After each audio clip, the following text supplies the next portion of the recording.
The critical patriot دیکھنے والے سب دوستوں کو خوش آمدید۔ آج میرے ساتھ لاہور سے شریک گفتگو ہیں پروفیسر ڈاکٹر ساجد علی صاحب۔ پروفیسر صاحب 1951 میں گوجرا میں پیدا ہوئے اور ان کے پیرنٹس جو ہیں وہ ضلع جلندھر سے پاکستان آئے تھے۔ انہوں نے گورنمنٹ کالج لاہور اور اس کے بعد پنجاب یونیورسٹی سے فلسفے کی تعلیم حاصل کی اور یہ ساری عمر فلسفہ پڑھاتے رہے پنجاب یونیورسٹی میں۔ پروفیسر صاحب، ہمارے ہاں ایک خوف پایا جاتا ہے فلسفے کا، تو احمد جاوید صاحب وہ اقبال اکیڈمی کے ڈائریکٹر بھی رہے، کافی پڑھے لکھے آدمی ہیں، انہوں نے کہا جی کہ میں نے اپنے بچوں کو فلسفے اور لاجک سے بہت دور رکھا ہے کہ اس میں گمراہی کا خطرہ ہوتا ہے، تو ہم اتنا انسیکیور کیوں فیل کرتے ہیں؟ یہ ایک دلچسپ صورتحال ہے جس سے مجھے ساری عمر واسطہ پڑتا رہا ہے۔ کالج میں جب میں پڑھتا تھا تو کوئی مجھ سے پوچھتا تھا کہ بھئی کیا سبجیکٹس پڑھ رہے ہو، تو جب میں بتاتا تھا اور فلسفے کا نام لیتا تھا تو مجھے یاد ہے ہر بندہ مجھے سر سے لے کر پاؤں تک دیکھتا تھا پہلے کہ بھئی ویسے تو دیکھنے میں ٹھیک ٹھاک ہی نظر آ رہا ہے، لیکن کہتا یہ ہے کہ میں فلسفہ پڑھتا ہوں۔ تو ہمارے ہاں بنیادی طور پہ فلسفہ جو ہے یا عقل جو ہے، اس سے ہم تھوڑا سا کیا کہنا چاہیے کہ شکوک میں مبتلا رہتے ہیں، کیونکہ بنیادی طور پہ ہماری روایت جو ہے وہ مذہبی روایت ہے، اور مذہبی روایت کے اندر سوال پوچھنا جو ہے یہ کچھ اچھا خیال نہیں کیا جاتا۔ مذہب میں یہی سکھایا جاتا ہے کہ اطاعت ہے، یعنی آپ جس کو بھی عالم مانتے ہیں یا تصوف کی روایت ہے اس میں مرشد ہے، جب آپ ایک بار مرشد کو تسلیم کر لیں اس کے بعد مرشد جو بھی کہے گا وہ آپ نے بس اس کی سر جھکا کر اس کی ماننا ہے، تسلیم کرنا ہے، اس پر آپ سوال نہیں اٹھا سکتے۔ تو یہ تعلیم جو ہے یہ کو ہمارے ہاں نہیں ہے، دنیا کی سبھی کلاسیکی روایتوں میں یہی رہا ہے۔ استاد جو ہے، گرو جو ہے، وہ جو کہتے ہیں نا کہ ہندی میں ہمارے وہ بزرگ جو انہوں نے اپنے ناول میں ایک جملہ لکھا تھا کہ گرو کی آگیا کا پالن کرنا چیلے کا دھرم ہے۔ یہ تو گرو کی آگیا جو ہے، اجازت جو ہے، اس کے پالن کرنا ہے، وہ اس سے فرق نہیں پڑتا کہ مذہب کون سا ہے۔ تو اس وجہ سے یہ تو صرف دنیا میں یہ ہوا کہ مطلب 6ویں 7ویں صدی قبل مسیح میں یونان میں یہ ایک طرح سے اس کو اب حادثہ کہہ لیجئے ہوا کہ پہلی بار اس شاگرد نے استاد کی بات سے اختلاف کیا، یعنی جس شخص کو تھیلیس جو فلسفے کا بانی کہا جاتا ہے، بلکہ سائنس کا بانی بھی وہی کہا جاتا ہے کیونکہ سائنس کی بھی تاریخ کی اسی سے شروع ہوتی ہے، تو اس نے ایک نظریہ پیش کیا۔ اس کا وہ مشہور ہے کہ دنیا ہر چیز جو ہے وہ پانی سے بنی ہے۔ تو اسی طرح ایک بات اس نے اور کہی تھی کہ دنیا جو ہے یہ ایک فلیٹ ڈسک ہے جو پانی کے اوپر تیر رہی ہے۔ تو اس کا شاگرد جو تھا انیکسیمینڈر، اس نے استاد کی بات سے اختلاف کیا، اس کو کرٹیسائز کیا اور اس کے مقابلے میں اپنا ایک نیا نظریہ پیش کیا، جو بہرحال استاد کے نظریے پر ایک امپروومنٹ تھی، اس سے بہتر نظریہ تھا۔ اس کے بعد انیکسیمینڈر کا جو شاگرد تھا آگے اس نے اپنے استاد کی بات سے اختلاف کیا، تو یہ تقریباً 2-3 صدیوں تک، یعنی ارسطو تک آتے آتے یونانی فلسفی جتنے بھی ہیں وہ تقریباً سبھی استاد شاگرد ہی رہے ہیں، لیکن ان کا یہی تھا کہ ہر شخص نے اپنے استاد سے اختلاف کیا اور اس کے مقابلے میں ایک نیا نظریہ پیش کیا، اس کو کرٹیسائز کیا۔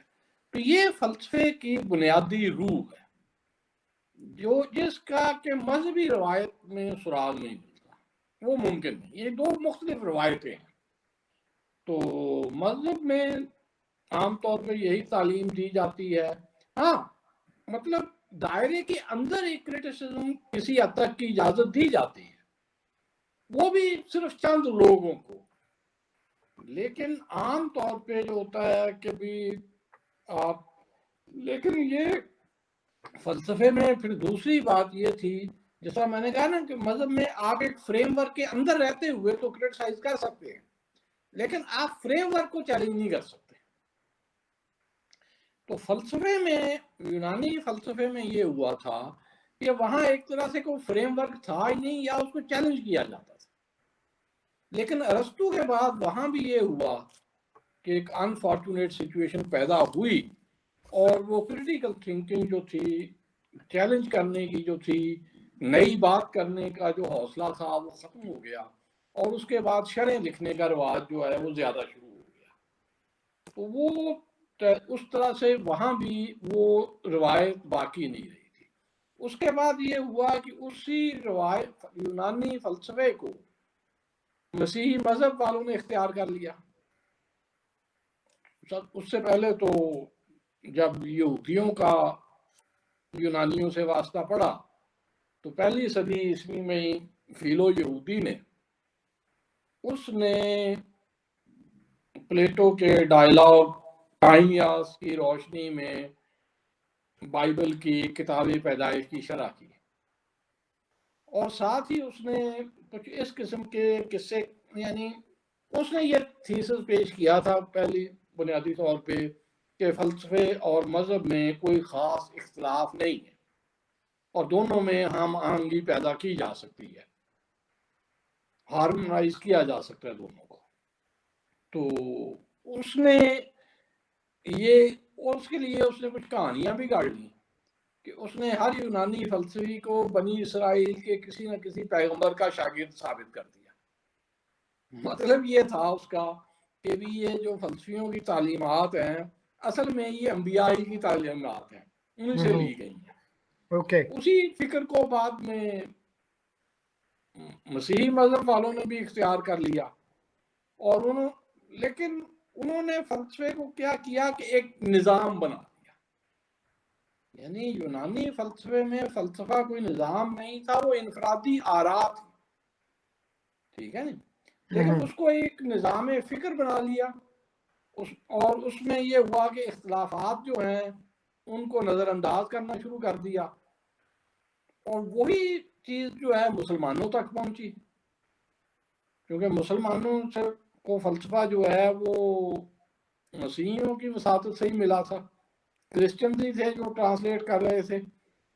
اب میں یہ بات کبھی سمجھ میں نہیں آئی میرے کہ سوائے اس کے کہ اس کو کلچرل ایروگنس تھی یا کیا تھا، کہ مسلمانوں نے دوسری قوموں کے علوم سیکھنے میں تو بڑی دلچسپی لی، لیکن ان کی زبان سیکھنے میں کبھی دلچسپی نہیں لی۔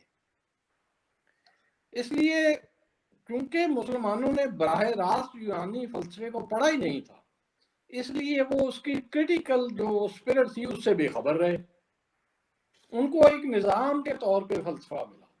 اچھا، جہاں جہاں نتیجہ یہ تھا کہ اختلافات تھے، ان کو وہ جو کہتے ہیں ایکسپلین اوے، وہ طریقہ اختیار کیا جاتا تھا۔ اچھا، مسلمانوں میں ایک کتاب، کچھ کتابیں انفارچونیٹلی ارسطو کے نام سے ایسی آ گئی جو ارسطو کی نہیں تھی۔ اس میں ایک بڑی مشہور کتاب ہے تھیولوجی آف ایرسٹاٹل، جو اصل میں پلوٹائنس کی کتاب کے کچھ ابواب کی شرح تھی، لیکن وہ ارسطو کے نام لگ گئی۔ اب جب مسلمانوں نے ارسطو کو، چلو عربی میں ترجمہ ہوا، اس کی کتاب میٹا فزکس جو تھی، تو صاف نظر آنا شروع ہو گیا کہ بھی میٹا فزکس میں ارسطو کچھ اور کہہ رہا ہے، تھیالوجی آف ارسطاٹل کچھ اور کہہ رہی ہے. تو اب وہ فارابی نے اس نے جو کتاب لکھی تھی کہ جس میں اس نے افلاطون اور ارسطو کے اختلافات کو دور کرنے کی کوشش کی تھی.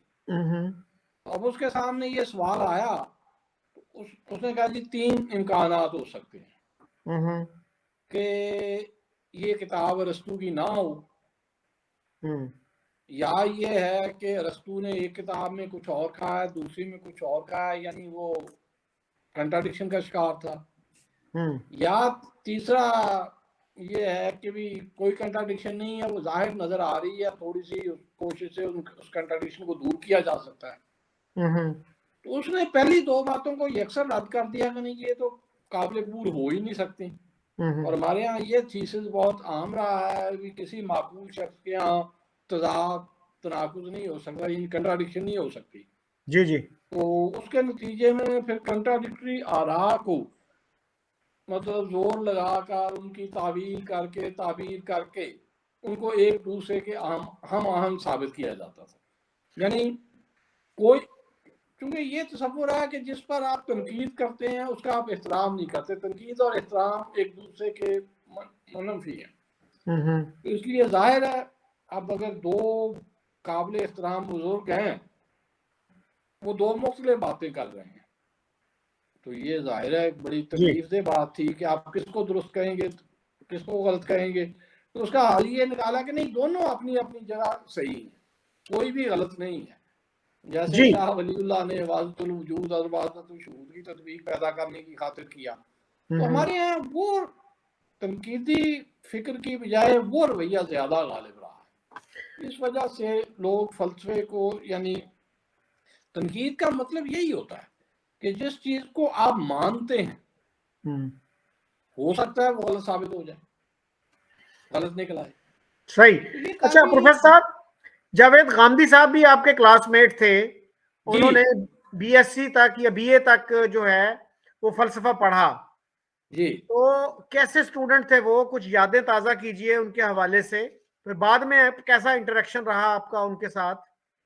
جی وہ ایف اے سے لے کے بی اے تک ہم کلاس فیلو رہے تھے. فلسفے کی کلاس ہماری مشترک ہوتی تھی، باقی تو کوئی اور سیکشن مشترک نہیں ہوتا تھا.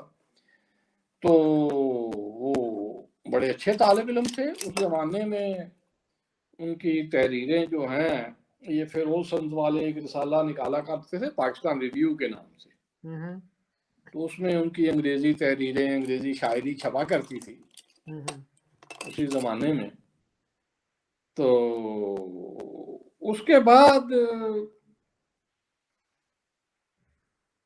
یعنی جب ہم 4th ایئر میں تھے جی تو ایک دن انہوں نے مجھے کہا، اس سے پہلے مطلب ٹھیک ہے کلاس فیلو تھے، کوئی اتنا زیادہ ان کے ساتھ انٹریکشن نہیں تھا میرا کیونکہ ایک ہی کلاس میں آتے تھے.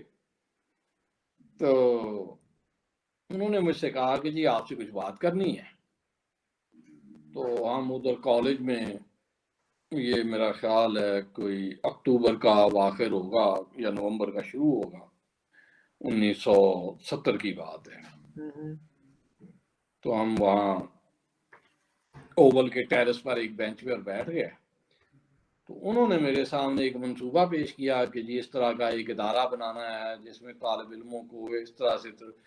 تو اس زمانے میں کیونکہ بہرحال وہ ایک طرف سرخ انقلاب کے نعرے لگا کرتے تھے، ایک طرف اسلامی انقلاب کے نعرے لگا کرتے تھے، تو پتہ تو ہمیں کچھ نہیں تھا، لیکن کچھ خاندانی پس منظر کی وجہ سے جماعت اسلامی کا لٹریچر میں بھی پڑھا کرتا تھا، کچھ خاندان میں سیاست سے بھی دلچسپی تھی اس وجہ سے بھی. تو میں بھی اس قسم تو میں نے بھی کہا جی ٹھیک ہے ہم اسلامی انقلاب کے لیے. تو وہ اس طرح سے ہم نے یعنی وہی کوئی نومبر 1970 میں ایک ادارے کی بنیاد رکھی. اس کے بعد 78 تک ہم اکٹھے رہے، کوشش کرتے رہے. بیچ میں کچھ دیر کے لیے ریگولر کا لیکچر کالج میں چلا گیا، لیکن اس تعلق رہا.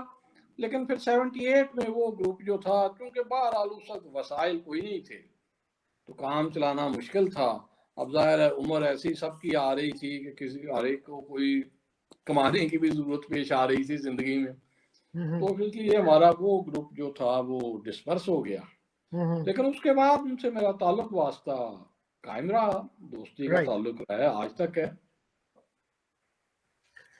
اچھا ساجد صاحب، یہ کہا جاتا ہے کہ امام غزالی نے گویا ڈی ٹریک کر دیا مسلمانوں کو، وہ فلسفے اور لاجک اور میتھ کے خلاف تھے، ورنہ مسلمان بہت ڈیولپڈ ہوتے. تو کیا کہیں گے آپ اس بارے میں؟ یہ ساری بات سراسر غلط ہے. ٹھیک ہے نہیں. غزالی وہ پہلا شخص ہے جس نے مذہبی طبقے کے لیے منطق کو قابل قبول بنایا. اس سے پہلے ہمارے مذہبی لوگ جو ہے وہ منطق سے گھبراتے تھے، الرجک تھے، اس کے پڑھنے پہ آمادہ نہیں ہوتے تھے. یہ غزالی تھا جس نے منطق کو قابل قبول بنایا. اسی طرح جہاں تک سائنس کا تعلق ہے، سائنس کے وہ بالکل بھی خلاف نہیں تھا، نہ ریاضی کے خلاف تھا. یہ مجھے پتہ نہیں چلتا کہ یہ جتنا غزالی کو میں نے پڑھا ہے کہ یہ باتیں کہاں سے آ رہی ہیں. اصل میں پرابلم یہ ہوتی ہے کہ ایک غلط بات جب مشہور ہو جائے نا، اس کا رد کرنا بڑا مشکل ہو جاتا ہے. اصل میں ہوا یہ تھا کہ 19th سینچری میں یورپ میں، برطانیہ میں خاص طور پر، فرانس میں کچھ پہلے ہی تھا، یعنی مذہب کے خلاف ایک رد عمل بڑا نمایاں طور پہ سامنے آنا شروع ہوا. تو یہ مذہب اور سائنس کا انقلاب، اور یہ ساری بنیادی طور پہ سائنس اور مذہب میں بنیادی طور پہ کنفلکٹ ہے. یہ دونوں ساتھ ساتھ نہیں چل سکتے.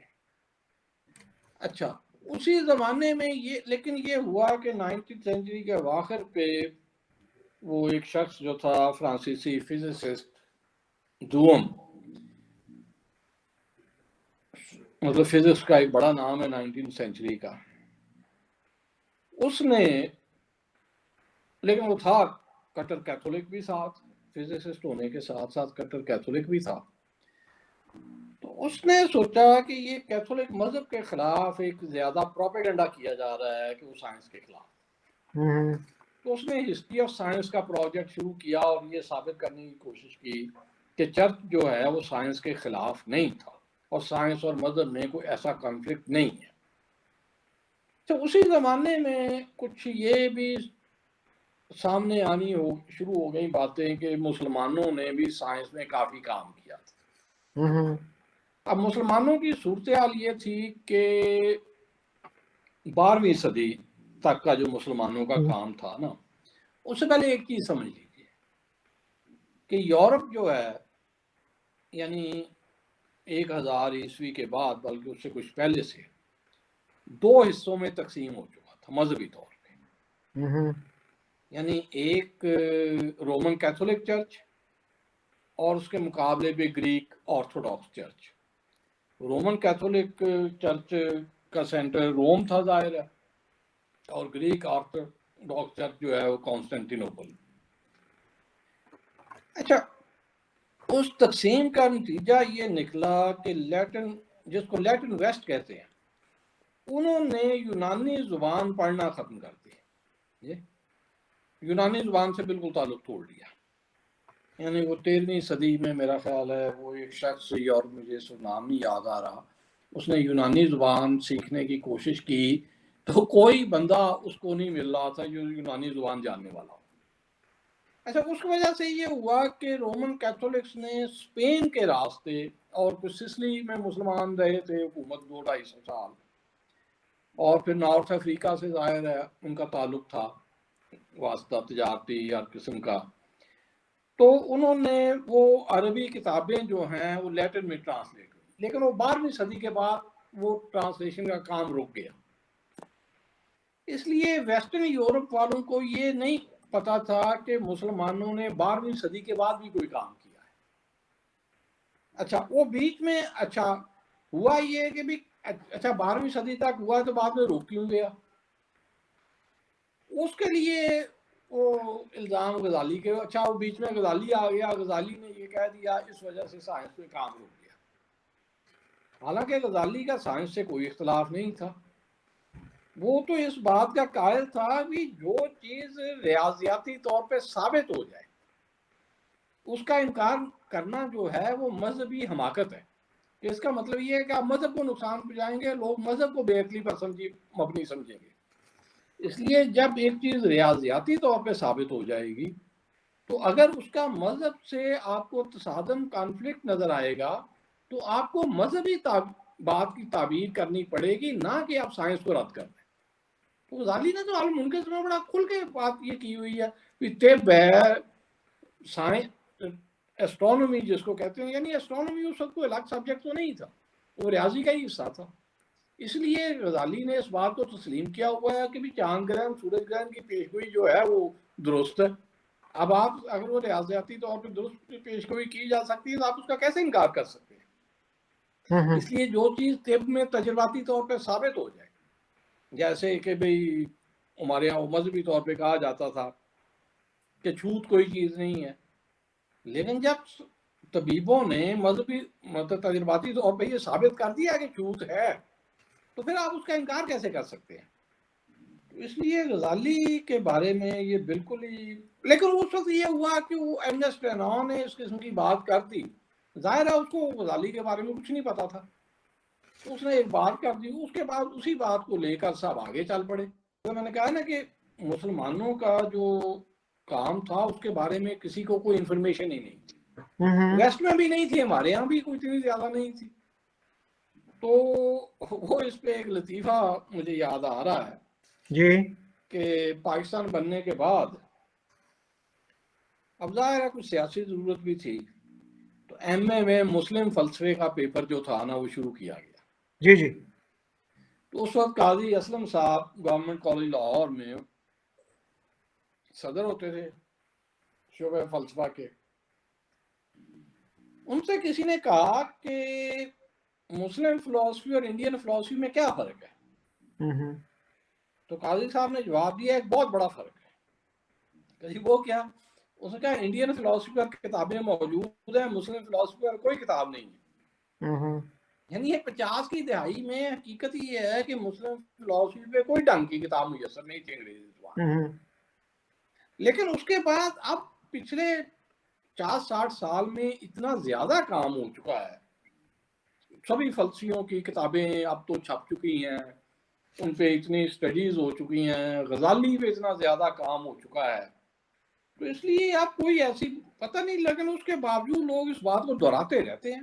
مجھے اس بات کی یہ بات میری سمجھ سے بات ہے. غزالی کے بعد جو 4 صدیاں ہیں، اب جن لوگوں نے کام کیا ہے وہ اس کو مسلم ایرا کا سائنس کا گولڈن پیریڈ کہتے ہیں. سب سے زیادہ کام تو غزالی کے بعد ہوا ہے سائنس میں مسلمانوں کے. تو اس لیے غزالی پہ اس کا الزام دینا یہ بات میری سمجھ سے دوبارہ تھا. اچھا سر، آپ نے بات کی تھی کہ مسلم معاشرے میں ریشنل آرگیومنٹ کی گنجائش بہت کم ہے یا ہے ہی نہیں. تو اس سے مجھے بھی ایک جوک یاد آتا ہے کہ چودھری محمد علی جو ہمارے پرائم منسٹر رہے 50s میں، انہوں نے اپنا ایک واقعہ لکھا ہے، ان کا تعلق بھی جلندھر سے تھا، کہ میں نے اسلامیہ کالج لاہور میں داخلہ لیا اور کچھ دن میں نے عربی پڑھی، اس کے بعد میں نے کیمسٹری رکھ لی اس کی جگہ پہ. تو ایک دن عربی کے ٹیچر نظر آئے مجھے کوریڈور میں اور مجھے بڑے غصے سے کہتے ہیں کہ تم نے وہ عربی شریف چھوڑ کر کتی سائنس رکھ لی. تو یہ رویے تھے. اور دیکھیے بات یہ ہے کہ اس زمانے کا آپ اندازہ کریں جی، وہ مولوی صاحب عربی پڑھانے کے لیے رکھے ہوئے ہیں.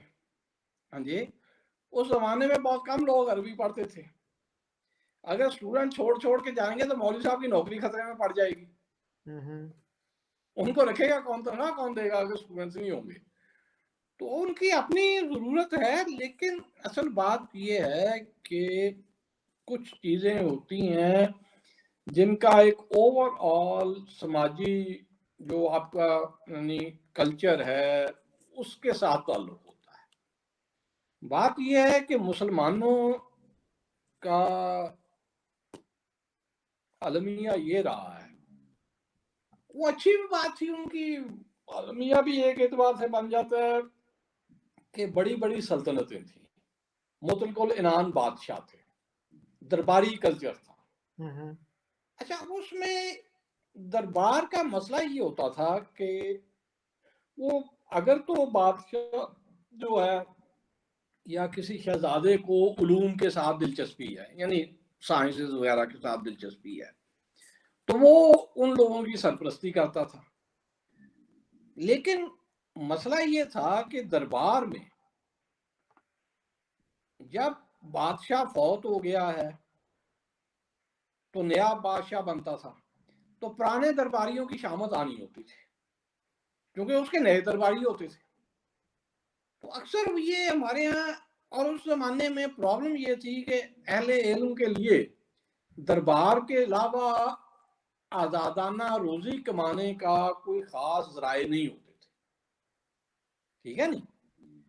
تو اس وجہ سے ہمارے ہاں جو رکاوٹ رہی ہے نا، ہمارے ہاں اور جگہوں وہ درباری کلچر تھا۔ یعنی اگر آپ یورپ میں جو تبدیلی آئی ہے، ایک تو وہاں کو بڑی سلطنت نہیں رہ گئی تھی جی، لیکن آپ گیلیلیو کو دیکھیں، اس کے ذرا زندگی کے حالات پڑھیں۔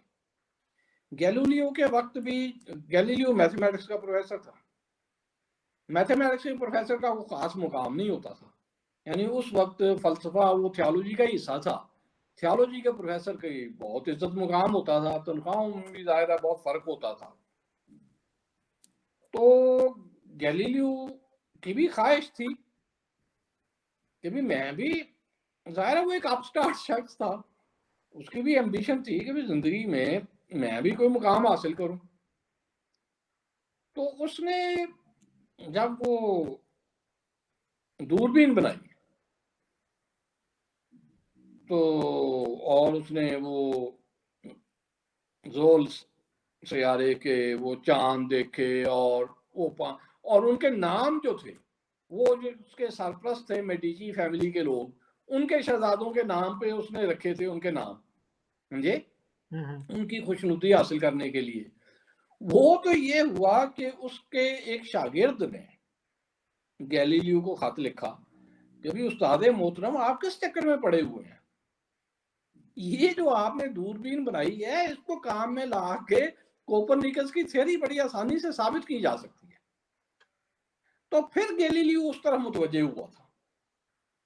پھر ٹھیک ہے، اب وہ مطلب کیا اس کو کہنا چاہیے کہ دوربین اس نے کچھ اور چیزیں بھی اس نے ظاہر ہے جو ایجاد کی اس کی سائنس کی وجہ سے، تو اس کا ایک سماجی مقام جو ہے بہت بلند ہو گیا۔